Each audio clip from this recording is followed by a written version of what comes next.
Selamat datang di Bedah Ulang Undang-Undang Desa seri 1 bersama saya Fatih Gama Wisono, dosen ilmu pemerintahan APMD, dan di hadapan kita sudah hadir narasumber kita, Ketua STPMD APMD Yogyakarta, Bapak Sutoro Eko ya. Dan kali ini kita akan membedah undang-undang desa. Namun sebelum sampai ke pokok persoalan, ada hal yang ingin saya tanyakan dulu terkait agenda kita hari ini. Mengapa kita perlu membedah undang-undang desa? Apa yang salah dengan undang-undang desa?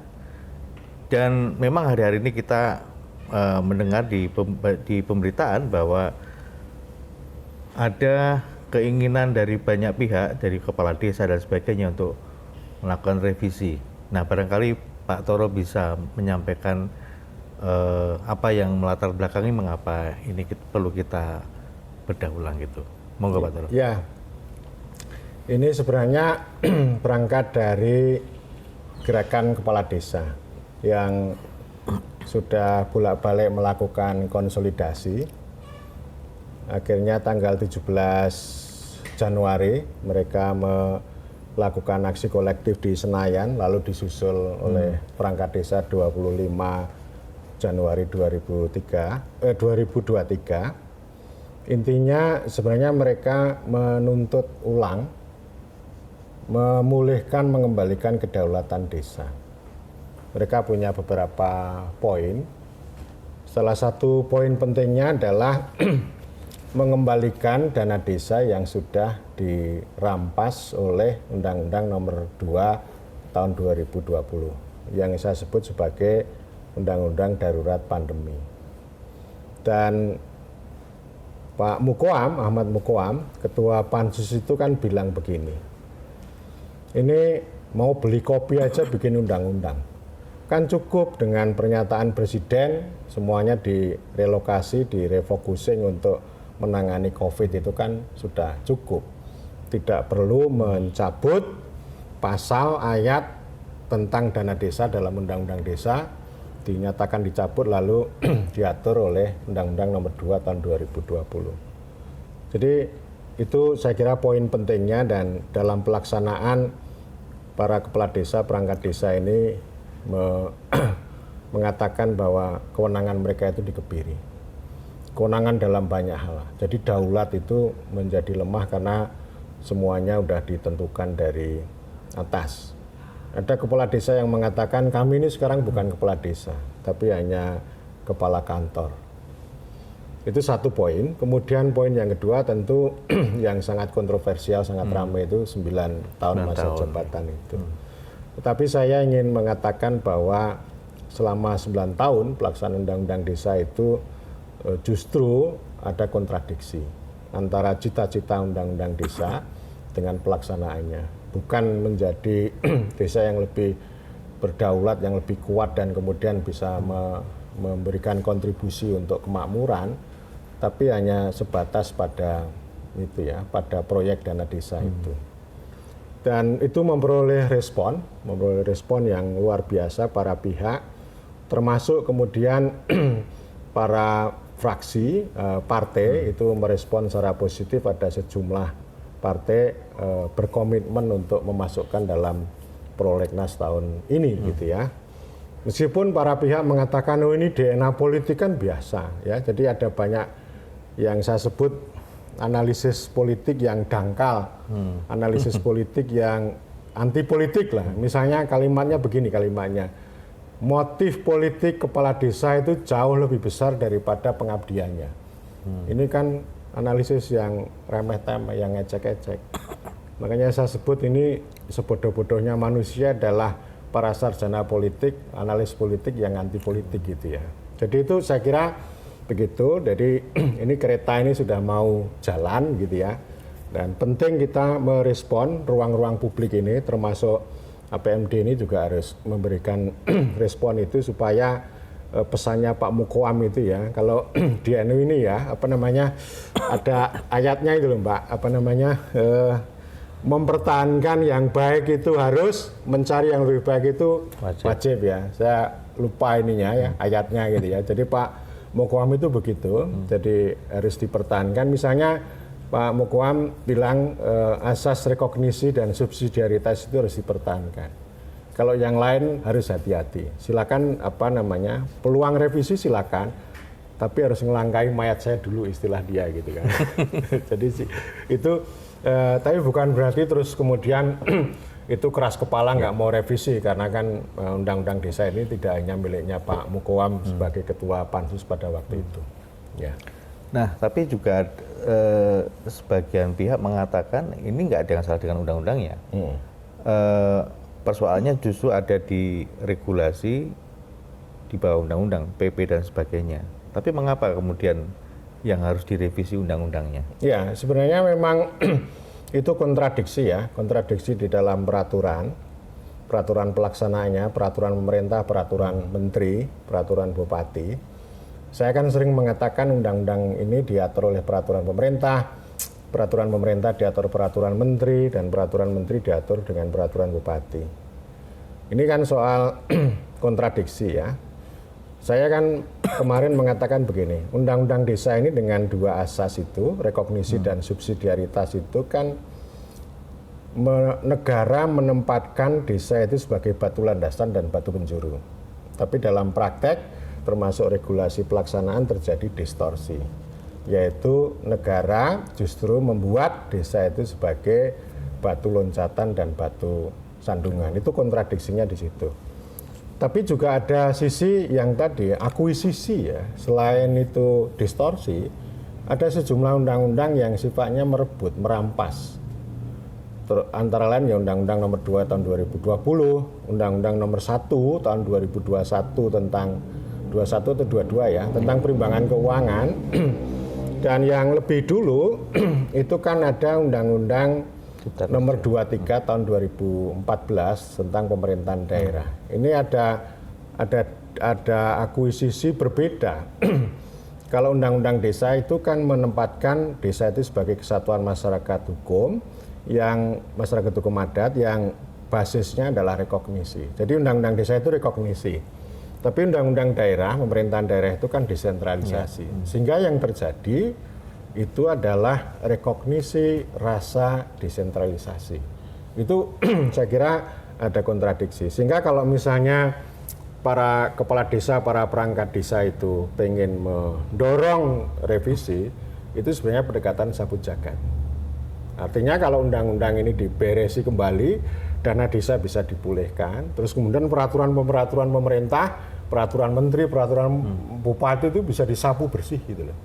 Dan satu poin yang tidak kalah penting, undang-undang desa yang baru itu harus bisa mengunci, harus dikunci ya. Misalnya begini, dana desa itu ya jangan sampai istilahnya menjadi program pemerintah, tapi menjadi sumber pendapatan desa yang dikerangkai dengan hak, kewenangan, kewajiban, dan tanggung jawab. Jadi ini pendekatan sapu jagat. Kalau pendekatan judicial review terhadap peraturan pemerintah, peraturan menteri itu nggak mempan kok. Jadi banyak yang nggak mempan. Bahkan undang-undang desa sendiri itu udah di GR udah beberapa kali gitu. Jadi ya intinya saya kan mengambil posisi kemarin saya sampaikan, saya istiqomah, saya tegak lurus, apa yang diperintahkan oleh para kepala desa saya jalankan. Kalau misalnya kepala desa mengendaki 9 tahun, alasannya apa akan saya carikan, begitu loh. Itu namanya tegak lurus dan atau istiqomah lah gitu. Ya, tadi saya tertarik dengan pernyataan ada kontradiksi. Nah, apakah ketika didesain sejak awal undang-undang desa itu memang sudah memuat kontradiksi semacam itu, sehingga hari ini dia mudah diakuisisi, dia mudah dibatalkan oleh yang lain, dan juga justru diatur oleh misalnya oleh PP dan sebagainya. Memang ada dua hal ya. Yang pertama dari sisi substansi ya. Dari sisi substansi itu ada beberapa hal. Misalnya delegasi pada peraturan daerah. Wah, itu menjadi kendaraan untuk melakukan kontradiksi. Kan ada sejumlah ya. Misalnya delegasi pada peraturan pemerintah, ada delegasi pada peraturan daerah gitu. Itu adalah pintu ini. Justru delegasi itu akan melemahkan legislasi. Ya, distorsinya begitu. Dan itu cukup banyak di Undang-Undang Desa ya? Cukup banyak. Cukup banyak ya? Cukup banyak. Berarti waktu itu nggak tuntas ya? Nggak tuntas. Karena kan tetap ada kompromi ini dulu lah yang bisa dimaksimalkan. Kemudian juga soal ini ya, yang jadi tuntutan perangkat desa, status mereka. Sampai sekarang kan itu tuntutan mereka. Selain tetap mempertahankan 60 tahun yang sudah ada di dalam undang-undang, status kami ini apa? ASN bukan, P3PK bukan, gitu, buruh bukan, gitu ya. Lalu kami ini apa?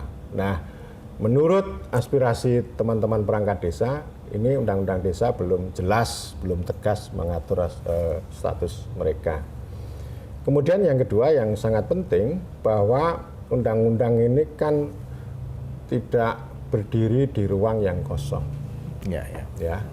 Dia ada konteks, ada struktur ya. Ada struktur yang menurut saya negara ini kan polimorfik ya, punya banyak wajah. Meskipun kita mengenal demokrasi, tetapi juga spirit karakter atau langgam negara pegawai, negara birokratik itu kan tidak hilang. Jadi orang-orang yang para pejabat yang mengatakan kita harus bekerja atas dasar hukum itu kan masih sangat kuat begitu. Demikian juga sekarang ditambah dengan teknokrasi yang luar biasa gitu. Artinya ini begitu undang-undang desa ini lahir di dalam konteks seperti itu. Sehingga misalnya begini, proses sudah berjalan semakin menguat, lalu ada pihak pejabat mengatakan sudahlah kita ngalah di undang-undang, nanti kita mainkan di peraturan pemerintah dan peraturan menteri. Nah itu adalah ekspresi tentang negara peraturan, negara birokratik begitu. Ini banyak wajah. Negara itu punya banyak wajahnya seperti itu sehingga kontradiksi di dalam substansi, apalagi kontradiksi dalam pelaksanaan itu jauh lebih kuat gitu. Ya, seperti ini Pak Toro terkait dengan soal dua asas ya, soal rekognisi dan subsidiaritas. Dan itu juga diawali dengan dikonsideran ya, yang menyatakan soal terkait dengan pengakuan terhadap hak asal usul dan soal hak tradisional untuk mengatur dan mengurus kepentingan masyarakat setempat itu justru sudah di-highlight di konsideran. Tetapi kemudian dalam prakteknya tidak cukup hanya disampaikan itu dan kemudian juga diatur di asasnya. Nah, ini apa yang salah sebenarnya Pak Toro? Kalau sudah di batang tubuh maupun itu juga sudah dinyatakan begitu, tapi ternyata dengan sangat mudah yang namanya daulat desa itu juga akhirnya tidak bisa dihadirkan begitu. Ya itu kan kontestasi ya, kontestasi kekuasaan lah, biasa itu. Kalau kita belajar di mana-mana baik dalam teori maupun dalam praktek, yang namanya desa itu kan antipod negara, musuh negara. Tetapi negara itu kan tidak melenyapkan desa, itu masalahnya di situ. Sehingga desa itu justru menjadi gangguan bagi negara. Sehingga meskipun itu ada asas yang membuat undang-undang ini kan pemerintah sama DPR. Yeah. Itu kan pemerintah sebagai ekspresi sebagai representasi politik. Tetapi kalau kita bicara tentang negara itu kan hukum, birokrasi, administrasi. Jadi bisa saja ini kita maknai ini kontestasi kekuasaan antara pemerintah sebagai representasi rakyat gitu ya dengan negara yang itu bersifat birokratik itu tadi. Ya. Nah, yang menarik juga ini kan luar biasa ya kalau dilihat dari konsideran itu kan ingin mewujudkan yang namanya desa yang kuat, maju, mandiri dan demokratis. Kalau dilihat dari frasa-frasa ini kan sangat mulia, tapi bagaimana konstruksi awalnya seperti apa sehingga muncul nilai kuat, maju, mandiri, demokratis itu yang Tapi sebelumnya ada kalimat itu ya, desa dengan berbagai bentuknya itu. Coba dibaca secara lengkap coba. desa telah berkembang dalam berbagai bentuk sehingga perlu dilindungi dan diberdayakan agar menjadi kuat, maju, mandiri dan demokratis. Ya. Jadi desa ini kan ada yang baru, ada yang lama, lalu orang kan memahami otonomi asli gitu kan. Memang tidak ada yang asli penuh. Istilah Clifford Geertz itu kan desa menciptakan negara, negara menciptakan desa. Jadi dari negara ke negara, dari rezim ke rezim itu kan selalu bagaimana mengotak-atik, mengubah-ubah desa lah, sesuai ya kehendaknya rezim yang sedang berkuasa lah. Seperti yang rezim kemarin penting untuk memperkuat desa. Tapi rezim sebelumnya membiarkan desa. Rezim sebelumnya menindas desa. Jadi desa itu ya tetap aja, kalau misalnya desa di kampung saya itu dari dulu ya namanya ya itu. Tapi yang namanya kerajaan negara itu kan berubah-ubah, dari kerajaan ke kerajaan, dari negara ke negara, dari rezim ke rezim. Tapi desanya ya tetap sama gitu.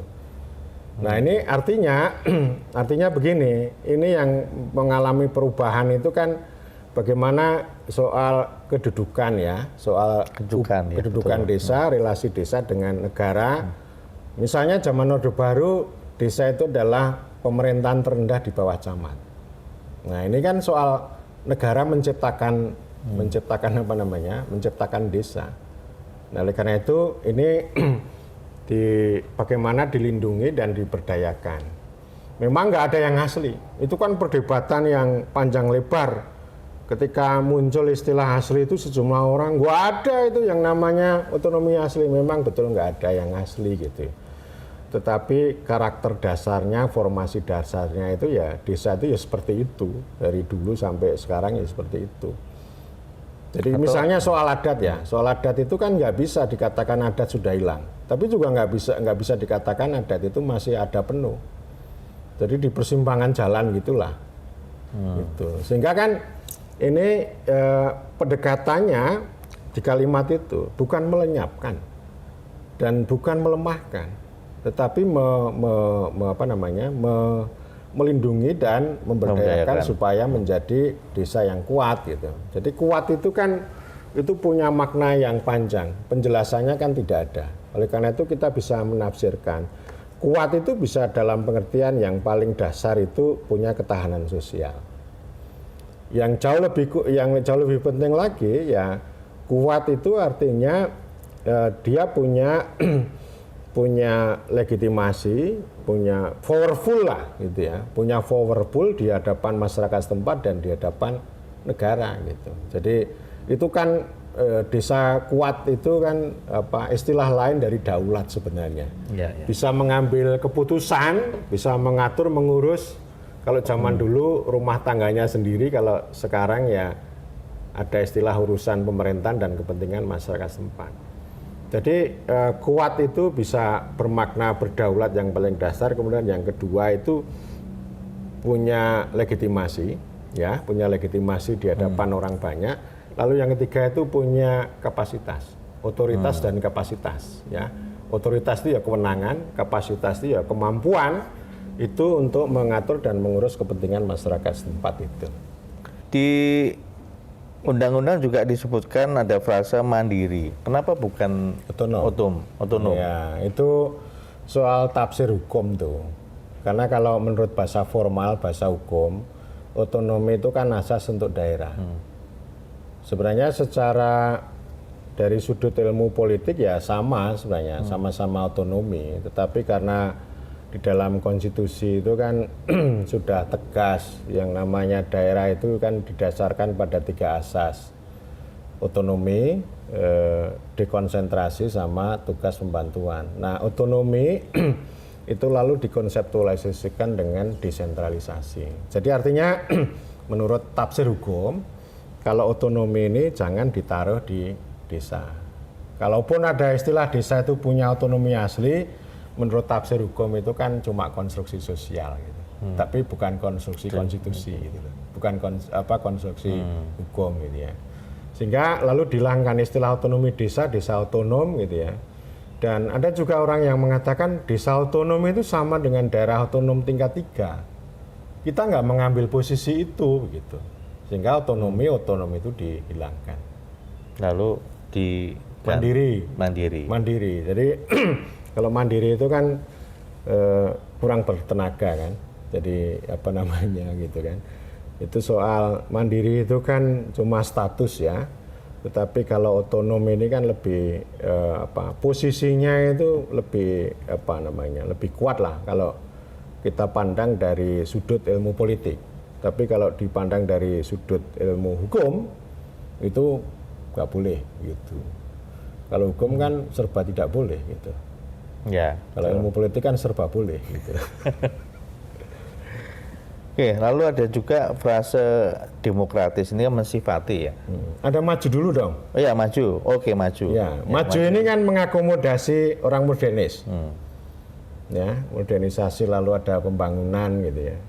Maju itu ya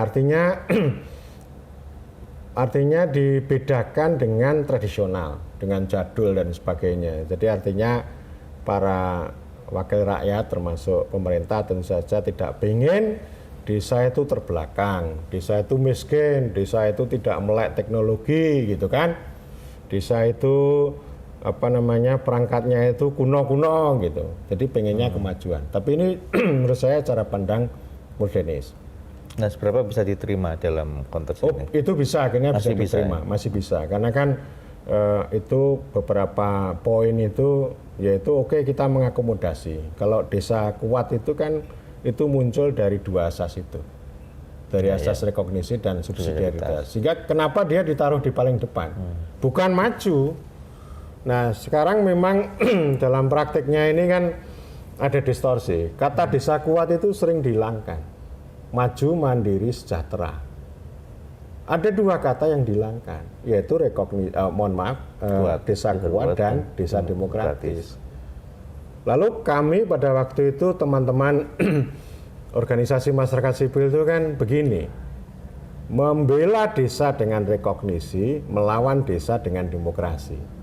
Sehingga itu melahirkan desa yang kuat karena rekognisi, desa yang demokratis karena demokrasi. Gitu. Dan mengapa desa demokratis sama demokrasi ini kan desa yang demokratis ada di konsideran, lalu demokrasi itu ada di batang tubuh, ada di asas juga, ada asas, terus ada yang lain-lain itu ada juga ya. Karena memang suasana kebatinannya sudah cukup lama dan perdebatan pada waktu itu kan begini, kalau kita mau melakukan reformasi desa itu otonomi dulu atau demokrasi dulu. Ini ada dua orang yang berdebat yang di depan saya. Yang satu namanya Yando Zakaria, Bang Yando, yang satu Hans Santloff.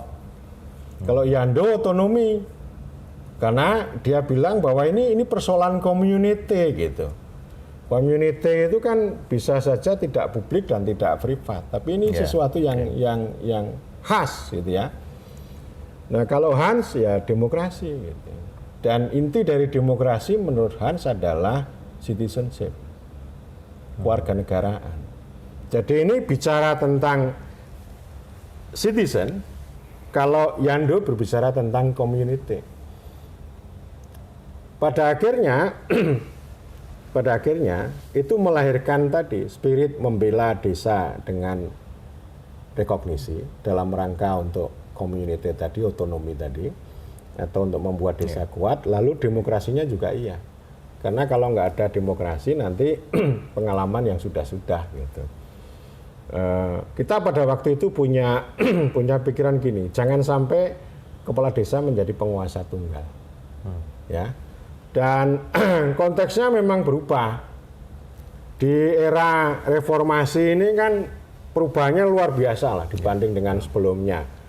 Di era reformasi ya masyarakat setempat, warga setempat itu kan bisa melakukan negosiasi, bisa menekan, bisa mengkritik, bisa mengetahui apa yang dilakukan oleh kepala desa gitu. Jadi konstruksi tentang penguasa tunggal itu sudah tidak ada. Tapi bukan berarti bahwa yang namanya demokratis itu tidak penting. Itu tetap sangat penting.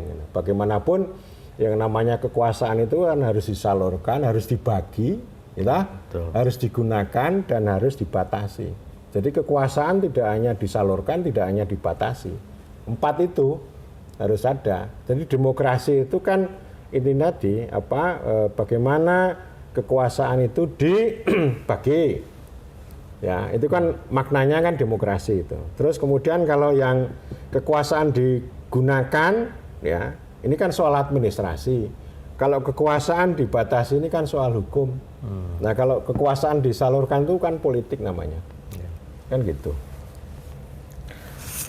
Nah, ini yang menarik juga bagaimana keempat value tadi, nilai tadi ya, ada kuat, maju, mandiri, demokratis, kemudian dia bekerja dalam yang disebutkan di konsideran itu terkait dengan pemerintahan dan pembangunan. Sebetulnya apa maknanya? Kenapa pemerintahan dan pembangunan? Saya pikir ini juga untuk menarik dibahas juga gitu. Ya, ya itu kan begini. Itu awalnya itu sudah cukup lama ada geng dari Kemendagri dan ada geng Bappenas. RUU desa ini kan sudah dibahas berkali-kali antar kementerian. Kalau Kemendagri pada waktu itu ya senior kita namanya Persadahan Girsang, itu kan memperkuat pemerintahan itu. Jadi pemerintahan itu harga mati lah gitu ya. Jadi harus ada kata itu. Dan menurut teman-teman di Kemendagri ya semua itu adalah pemerintahan. Desa itu ya pemerintahan.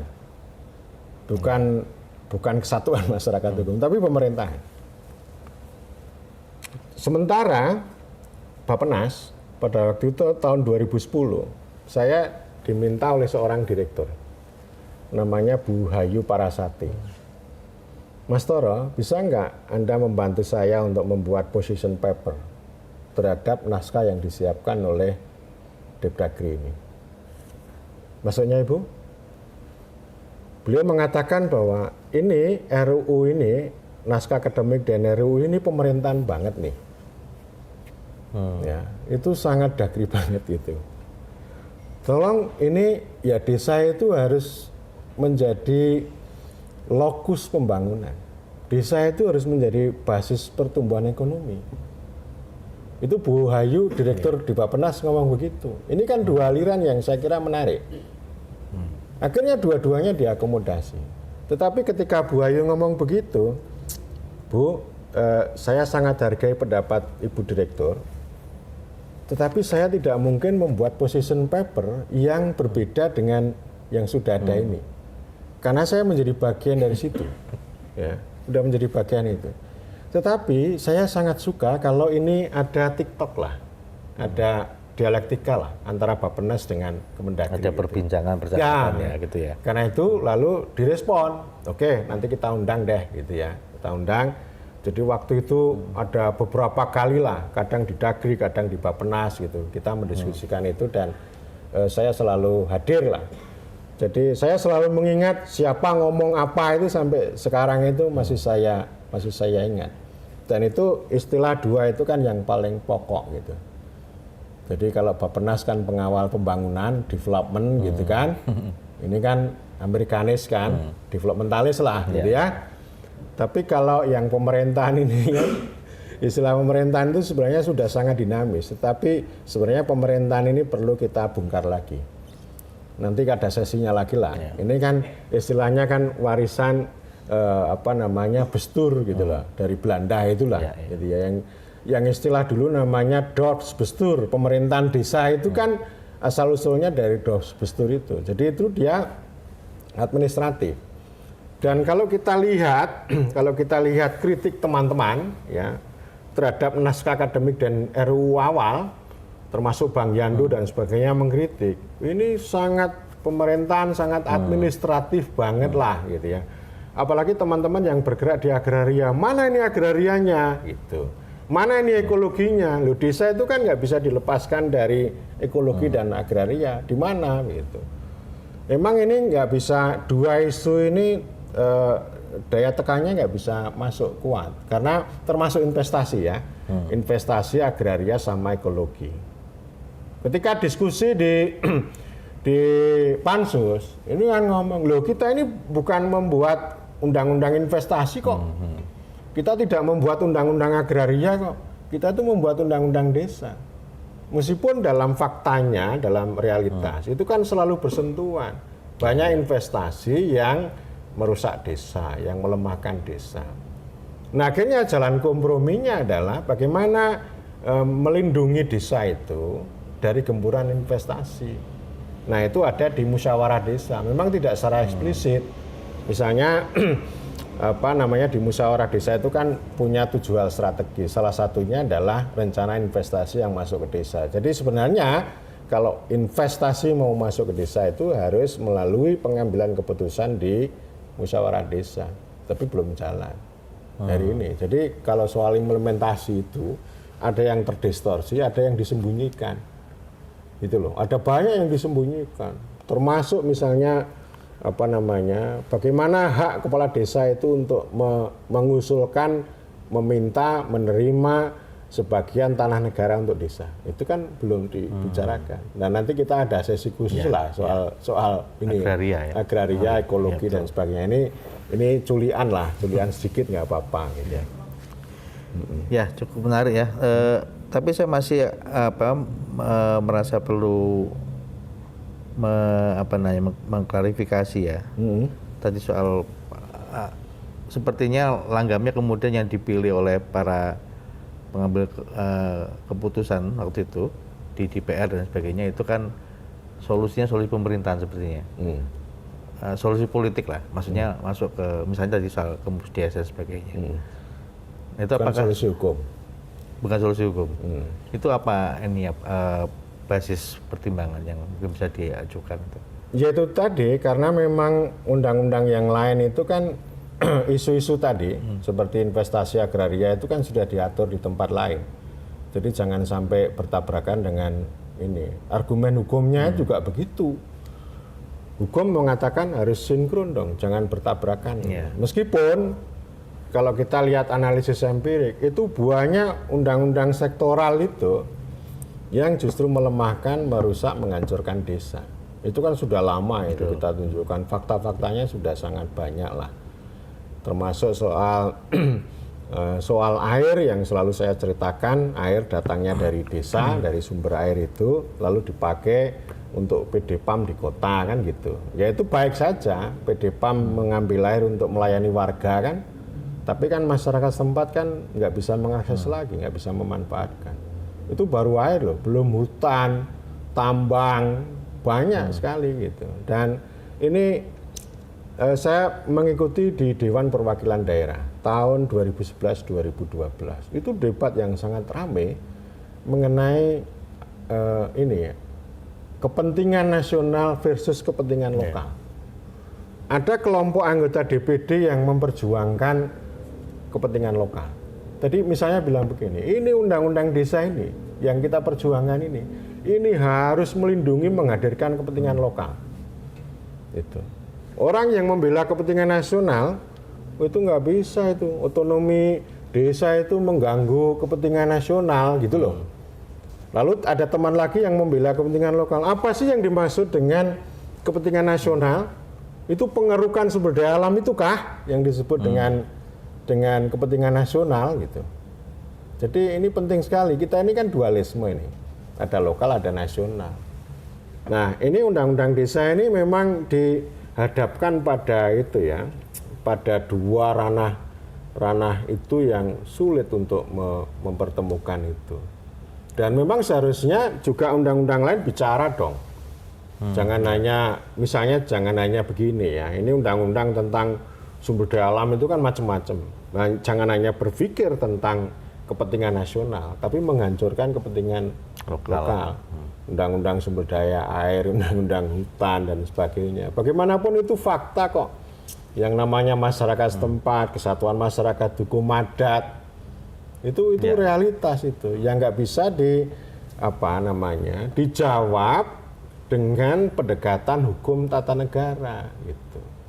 Jadi saya itu kan bolak-balik mengatakan bahwa ini hukum tata negara ini nggak kompatibel, bisa gagal ketika dimasukkan di ranah lokal. Karena hukum tata negara itu kan hanya akan selalu berbicara tentang hukum, birokrasi, administrasi, uang plus pembangunan. Ini bonusnya pembangunan, ini kan developmentalisme tadi gitu.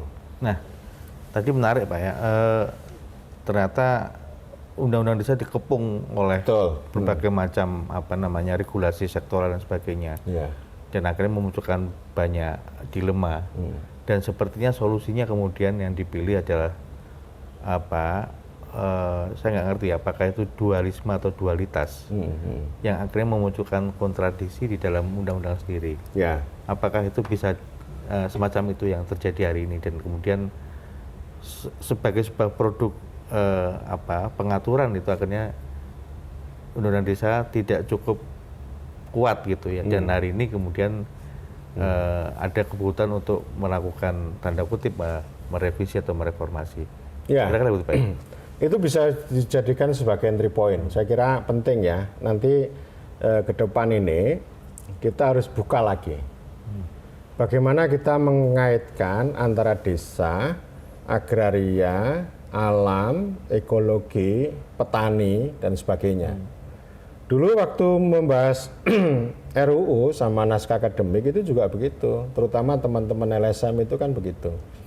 Misalnya begini, Aliansi Masyarakat Adat Nusantara itu kan nggak begitu tertarik mengikuti advokasi RUU desa. Tapi Abdon Nababan itu saya masih ingat, beliau menyampaikan ini bisa nggak ini RUU desa ini menyampaikan tentang prinsip prior informed consent terhadap masyarakat adat. Nah, Bang Yando memberikan jalan tengah. Memang kalau ini secara letterlux dengan kalimat yang eksplisit agak susah. Karena itu lalu dicuri dengan siasat di musyawarah desa tadi. Musyawarah desa itu menjadi tempat, menjadi arena bagaimana masyarakat setempat itu berinteraksi dengan investasi agar prior informed consent itu bisa dihadirkan. Teman-teman agraria juga begitu, kan ini keras sekali ini, mereka menuntut, tapi mentok.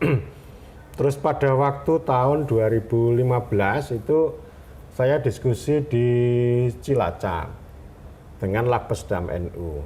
Ada Mbak Lili Susna. Mbak Lili Susna bilang, kritik ini undang-undang desa ini kurang memperhatikan agraria gitu. Oke, saya jawab meskipun tentu tidak bisa maksimal karena memang ada batasnya. Lalu argumen hukumnya ya undang-undang ini kan nggak mengatur agraria gitu kan. Itu argumen hukum.